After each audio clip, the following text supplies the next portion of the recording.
के आराध्य कौन है? हाँ, वो है कृष्ण, और कृष्ण उनके आराध्य हैं। और राधा रानी जब खाना लेके वहां जाती थी, खाना बनाती थी, तो उससे जो शिव जी के आराध्य हैं कृष्ण, उनको शक्ति आती थी और खूब खुश रहते थे और आनंद से खेलते कूदते थे। पर इस जटिला और कुटिला ने इस राधा रानी को वहां जाने से मना कर दिया। ठीक है, कहां जाने से मना कर दिया? वृंदावन। हाँ, कि वहां जाए और हमारे जो मेरे आराध्य हैं शिव जी और उनके आराध्य जो कृष्ण है, उनको हष्ट पुष्ट करे और उनको खुश रखे इनके खाने से। पर इस जटिला और कुटिला का इतना चक्कर है कि बेचारी इतनी सीधी सादी जाती है और कृष्णा उनके साथ कुछ करते भी नहीं है, फिर भी बदनाम करती रहती है ये मिलके। हाँ, ऐसा है। तो इसलिए मैंने सोचा कि अब मैं बदला लूंगा। तो मैंने सोचा कि वैसे भी अभिमन्यु को मारना तो इम्पॉसिबल है। क्यों इम्पॉसिबल है? क्योंकि दुर्वास मुनि का तो वो है ना उनमें वरदान कि जो इनके हाथों का खाएगा उसको कुछ होगा ही नहीं। तब अभिमन्यु तो रोज उनका ही खा रहा है, जटिला कुटिला भी उनका ही बना हुआ खा रही है, तब ये मरेंगी कैसे दोनों की दोनों? सोचिए। तो इसलिए पहले राधा रानी को मार देते हैं, तो वो बनाएगी नहीं, कुछ खिलाएगी नहीं, तो इनको शक्ति नहीं मिलेगी। फिर उसके बाद मैं डस दूंगा हमारे अभिमन्यु को, और जब ये दोनों चले जाएंगे तो ये रो रो के तड़प तड़प के वैसे ही दोनों जान दे देंगे। ठीक है, तो ये करूंगा। तो बाप रे, अब क्या करें? वो जटिला को चिल्ला चिल्ला के कहती नहीं नहीं मैं आपसे जाने दूंगी। हाँ, उनके पास उसको कहो ये रोक दे, हमारे तक नहीं है, मैं कल से ही जाने दूंगी। कहोगे तो अब भी चली जाए, कल का खाना अब भी बना ले। हाँ, मैं जाने दूंगी। तो अब फिर विद्यावली जो कृष्णा स्वरूप में वो बोलती है, देखो देखो उन्होंने आज्ञा दे दी है, आप इन्हें माफ करो और अपना जहर निकालो और चले जाओ। कहते ठीक है, लास्ट वार्निंग है। वो सांप चिल्लाता है, मतलब कृष्णा चिल्लाते हैं, कहती लास्ट वार्निंग है, अगर इसके बाद तुमने शक भी किया ना तो मैं वापस आ जाऊंगा, इसलिए शक भी मत करना। सोचिए, वो कहते ठीक है कोई बात नहीं, हम शक भी नहीं करेंगे। ठीक है, ऐसा करके वो सांप वापस से वो लेता है और चला जाता है। अब विद्यावली वापस खोलती है, 3 घंटे हो गए कृष्णा के साथ राधा रानी के। अब आधी रात हो चुकी है, क्योंकि शाम को तो डसा ही था अंधेरे में। तो अब विद्यावली के चरणों में वो गिर जाती है, कहते अरे आपने तो क्या चीज से बचा लिया, आपने तो सत्य बता दिया, इसके पीछे भी कुछ और कहानी थी, ये हमको पता ही नहीं थी, और आपके कारण हम बच गए। कृपा करके अब हमको कुछ आशीर्वाद दीजिए कि ऐसा हम गलती कभी ना करें। और ये कहते हैं हाँ हम आशीर्वाद देते हैं, क्योंकि हम गर्ग मुनि की बेटी हैं, पर कुछ तोहफा तो दो। कहते हैं अब क्या तोहफा चाहिए? तो कहते हैं हाँ हाँ नहीं तोहफा मिलना चाहिए। पहले तो सोचते हैं कि क्या तोहफा दें, तो कहते ठीक है राधा रानी की जितनी ज्वेलरी है ना हम सब आपको दे देते हैं, शादी की साड़ी। तो कहते हैं ठीक है, राधा रानी की सारी ज्वेलरी लो। फिर सारी ज्वेलरी आते, कहते अब भूख लगी है, अब राधा रानी को ही कहो बना के खिलाए, क्योंकि कृष्णा ने कुछ खाया तो है ही नहीं, भूखे तो है ही। कहते अब बोलो। तो फिर राधा रानी को कहती है अब तुम बनाओ, शक्ति तो आई गई है, और कृष्णा को देख के तो वैसे ही राधा रानी के अंदर और डबल शक्ति आ गई। फिर वो बनाती हैं, अब हो जाती है आधी रात। अब फिर इतने में नंदमुखी जो होती है, जो गर्ग मुनि की जो बेटी होती है, क्योंकि वो भी साथ आई होती है, और बोलती है इतनी रात में हम घर जाएंगे, क्या अच्छा लगेगा आपको? हम 2 लड़कियां स्त्री हैं इतनी रात में, और वो भी वृंदावन से जाना है। आपको पता है कृष्णा कैसा है, जिससे देख लेता है उसको अपने मुंह में फंसा लेता है और फिर उस पर अटैक कर देता है। हाँ, आप जानते हो कृष्णा को। और हम यावत से निकलेंगे तो हमको वृंदावन होते हुए ही जाना पड़ेगा, है ना, अपने घर। और हम तो वृंदावन में ही रह रहे थे अभी, तो रात में कृष्णा का बहुत डर है, तो क्या करें? तो हाँ ये बात सही है, कृष्णा है तो वैसे। फिर कहती नहीं नहीं कृष्णा बहुत अच्छा है। जटिला फिर तुरंत नहीं नहीं कृष्णा बहुत अच्छा है, वो तो हम लोग उसके बारे में गलत सोचते हैं, पर फिर भी क्योंकि रात हो गई है तो आप एक काम करो, आप राधा रानी के साथ ही उसके कमरे में रुक जाओ। तो नंदमुखी कहती है नहीं नहीं, खाली विद्यावली उनके साथ रुकेगी, क्योंकि अभी भी जहर पूरी तरह से अभी निकला नहीं है, असर थोड़ा होगा। तो ये उन्हीं के रूम में रुके और मैं किसी और रूम में रुक जाती हूँ। कहते हैं तो इस तरह से ये सांप डसने वाली एक लीला होती है जो मैंने शॉर्ट में समझाई है, जो मुझे बहुत ही प्रिय है ये लीला, तो मेरे को बहुत अच्छी लगती है। तो हमें समझना चाहिए आज के दिन के, सोचिए कृष्णा और राधा रानी को कितना प्रेम है एक दूसरे से, कैसी कैसी लीलाएं करते हैं दोनों, हाँ, साथ में आने के लिए, साथ में मिलने के लिए।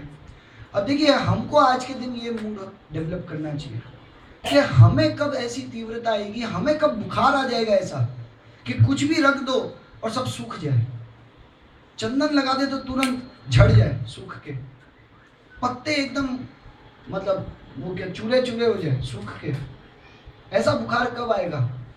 हमें ये राधा रानी से प्रार्थना करनी चाहिए कि कब ऐसी भावना आएगी, कृष्णा के लिए तीव्रता कब होगी, ये हमें सोचना चाहिए। और आज के दिन राधा रानी तो देने के मूड में है, तो हमें मांगना चाहिए आज कि कृपा करके ये मूड आ जाए और बाकी सभी चीज से छूट जाए। ऐसा भाव ये आना चाहिए कि राधा रानी आपको जैसे बुखार हो जाता है कृष्णा के सिर्फ एक झलक न मिलने के कारण, वो भी कितने दिन हुए थे, आधा दिन ही तो हुआ था, पूरा दिन भी अभी तक नहीं बीता, तो ऐसा हो गया। हमारे साथ तो कितने कितने जन्म चले गए हैं सोचिए, और हमें बुखार ही नहीं आता, कुछ जुदाई का एहसास ही नहीं हो रहा है, कुछ दर्द ही नहीं हो रहा है अंदर, कुछ अनुभव नहीं हो रहा है कि हम कृष्णा से अलग हैं, हम कृष्णा से जुदा हो गए हैं, हम कृष्णा से कितने दूर हैं, ये कोई फीलिंग ही नहीं हो रही है। इनफैक्ट हम सिर्फ भोग आसक्ति में इतना लिप्त हो गए हैं कि जिसमें हमको अब ये ध्यान ही नहीं है कि हम कृष्णा के बिना सिर्फ हम नित्य दुखी रहे, ये हमको एहसास ही नहीं। तो राधा रानी से ये प्रार्थना करनी चाहिए कि आपको जो ये बुखार आया हुआ है, जो कभी उतरता नहीं है कृष्णा का, ऐसा आशीर्वाद दीजिए कि मुझे भी कृष्णा का ये बुखार कभी उतरे नहीं और दिन भर दिन और बढ़ता ही रहे, ये भाव आज होना चाहिए।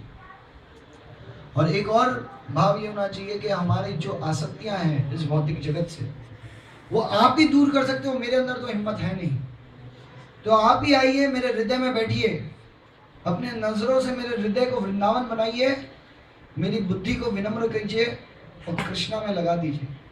बस ये आप ही कर सकते हो, अपनी नजरों से ही देखने से, ये हमको आज सोचना चाहिए। जैसे मैं बताता हूँ, और कोई एक लीला और बताऊं शॉर्ट, किसी को सुनना है? ठीक है, पर ये अब हम रूप गोस्वामी की बात करते हैं, ठीक है।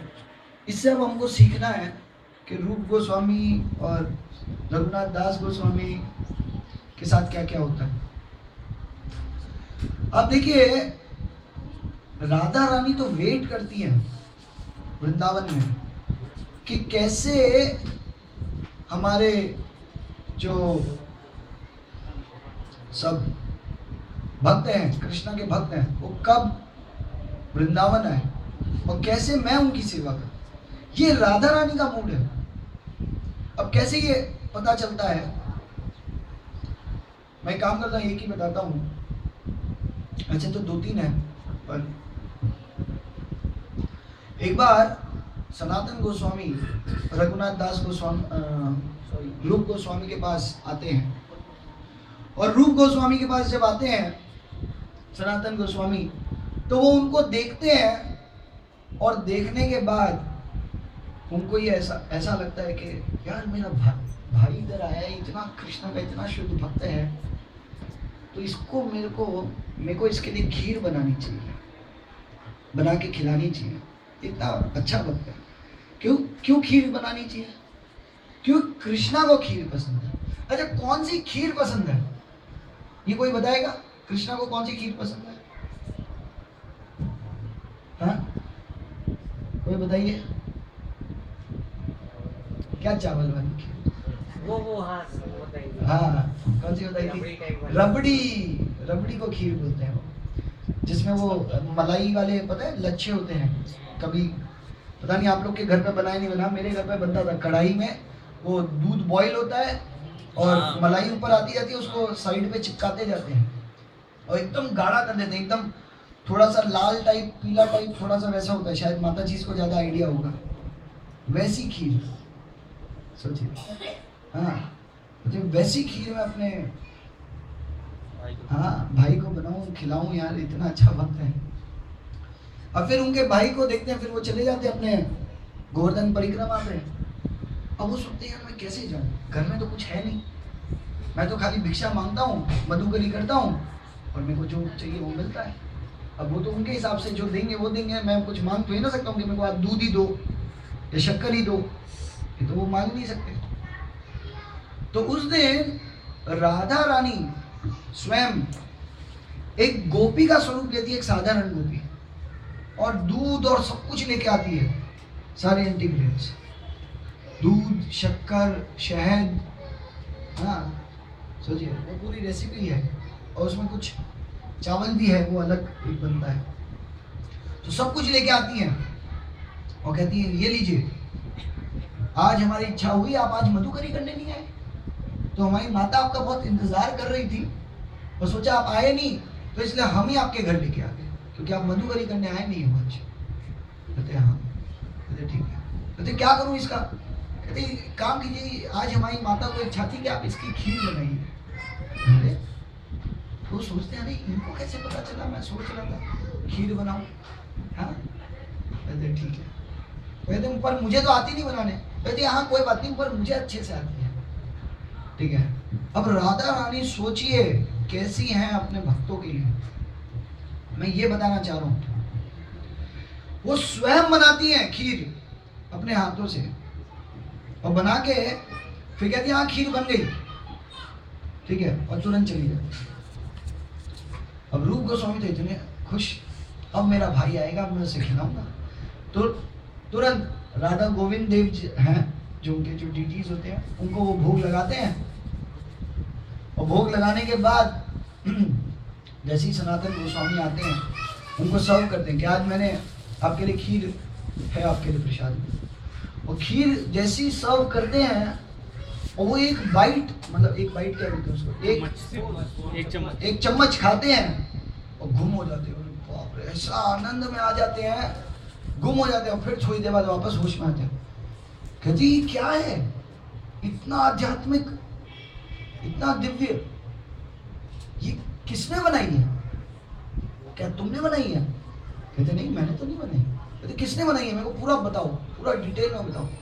तो वो सब बताते हैं, तो वो सर पकड़ लेते हैं, कहते अरे बाप रे, अरे ये तो राधा रानी थी, ये खीर सिर्फ वो कृष्णा के लिए बनाती थी ऐसी, और आज तुमने क्या किया, तुमने क्यों ऐसा, मतलब क्यों उन्होंने सोचा, किस तरह से सोच लिया खीर का, तुमने कुछ सोचा था? कहते हैं हाँ, आज मैंने आपको देखा और मेरी ये इच्छा हुई कि आप इतने अच्छे भक्त हैं, तो आज आपको खीर बना के खिलाऊं, तो इसलिए वो आ गई।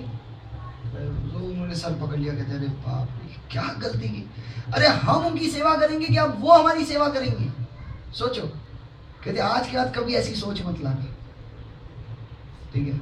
और तुरंत फिर कहते पर अब खीर है तो खाएंगे तो सही है। तुरंत सब लोग खाते हैं, बहुत आनंद लेते हैं और फिर चले जाते हैं। और इससे सनातन गोस्वामी ये बताते हैं कि जिनकी सेवा हमको करनी चाहिए वो हमारी सेवा करने के लिए कितनी तत्पर है। क्यों? क्योंकि हम कृष्णा को अपना प्रिय बनाना चाहते हैं। तो जो व्यक्ति कृष्णा को अपना प्रिय बनाना चाहता है, राधा रानी स्वयं उनकी सेवा के लिए खड़ी हो जाती है। जैसे एक और भी है कि रघुनाथ दास गोस्वामी के बारे में मैंने बताया कि वो जब करते थे भरी धूप में, तो राधा रानी अपना आंचल लेके खड़ी हो जाती थी कि इनको धूप नहीं लगे। तब सनातन गोस्वामी देख लेते हैं और फिर सर पकड़ते हैं, और रघुनाथ दास गोस्वामी को इतना डांटते हैं, इतना डांटते हैं। कहते राधा कुंड में बैठ के तुम जप कर रहे हो इतनी धूप में, एक कुटिया क्यों नहीं बना लेते? ऐसी तपस्या की क्या जरूरत है कि राधा रानी को अपना आंचल लेके तुमको धूप से बचाना पड़ता है और खुद धूप में खड़ी हैं। ये किस तरह की भक्ति है भाई, कि जिनकी सेवा हमको करनी चाहिए वो हमारी सेवा में लगी हुई है। तुरंत अपनी कुटिया बनाओ, तभी तो हम देखते हैं राधा कुंड पे वो कुटिया है, हाँ, रघुनाथ दास गोस्वामी, इसलिए वो बनाते हैं अपने। तो सोचिए राधा रानी का क्या मूड है कृष्ण के भक्तों के लिए। हाँ, ऐसे और भी बहुत सारी स्टोरीज हैं राधा रानी में। मैंने बताई भी थी एक बार, राधा रानी का ज्वेलरी खो जाती है। मैंने बताया था कि रोज राधा रानी की ज्वेलरी मिल सकती है, पर ठीक है हम वो नेक्स्ट टाइम कभी ले लेंगे। टाइम नहीं है। तो इसलिए उस सिंसेरिटी मूड से प्रार्थना करनी चाहिए कि राधा रानी आप कब मुझे ये राधा कुंड बुलाओगे, कब राधा कुंड में आके बैठ के मैं आपका जप करूँगा या करूँगी। ठीक है, सिर्फ मेरे को उतना बुला लीजिए, साल में ज़्यादा नहीं, 2-3 बार बस। ये मूड होना चाहिए। कुछ नहीं, इसी में एक दिन के लिए बुलाइए, एक दिन सिर्फ बैठूँ, आपका जप करूँ, गोवर्धन का ध्यान करूँ, आपकी लीलाएं सुनूँ, थोड़ा सा कीर्तन करूँ, आपके राधा कुंड पे आके ये प्रार्थना करनी चाहिए आज के। तो वो बुला लेंगे। ऐसा है, ये भाव डेवलप कीजिए और इस तरह से प्रार्थना करो कि कब ये मौका लगेगा कि मैं जप करते करते आपकी लीलाएं ध्यान कर रहा हूँ, जप करते करते मेरे को राधा कुंड दिख रहा है, जप करते करते श्याम कुंड दिख रहा है, जप करते करते गिरी गोवर्धन दिख रहे हैं। ऐसा कब वो दिन आएगा? वो दिन मेरे जप करने से तो कभी नहीं आएगा, सिर्फ आप मुझे आशीर्वाद दीजिए, राधा रानी से ये प्रार्थना करूँ, तब शायद मैं जप करूँ और आपकी सारी लीलाएं मेरे सामने चल रही हैं। ऐसा जप हो कि जप करते करते भगवान की लीला के अंदर प्रवेश कर जाए, ऐसा जप करूँगा। ये उनसे प्रार्थना करनी चाहिए आज के दिन, राधा रानी से। हाँ, और हृदय से ये करना चाहिए। और एक और चीज़ कि रोज़ मैं कोई आपके लिए सेवा करूँ, और रोज़ हमें भी एक चीज़ अपने साथ करनी चाहिए कि रोज़ हमें नोट करना चाहिए कि आज हम कृष्णा और राधा रानी के कितने करीब आए, कितने करीब आए रोज़। ये हमें अपने साथ भी चेक करते रहना चाहिए, क्योंकि जब तक हम चेक नहीं करेंगे अपने आप को, तब तक हम कृष्ण के प्रिय नहीं बन पाएंगे। क्यों? क्योंकि हम अपने आप को चेक ही नहीं कर रहे हैं कि आज मैंने ऐसा क्या किया कि मैं कृष्णा से कल जितना करीब था आज उससे और कितना करीब आ सकूं। क्योंकि हम चेक ही नहीं करते, हम तो ये सोचते बस फॉर्मेलिटी है, 16 माला का जप कर लो, 4 नियम का पालन कर लो, ठीक है, कुछ बुक पढ़ लो, हो गया। ऐसा नहीं है।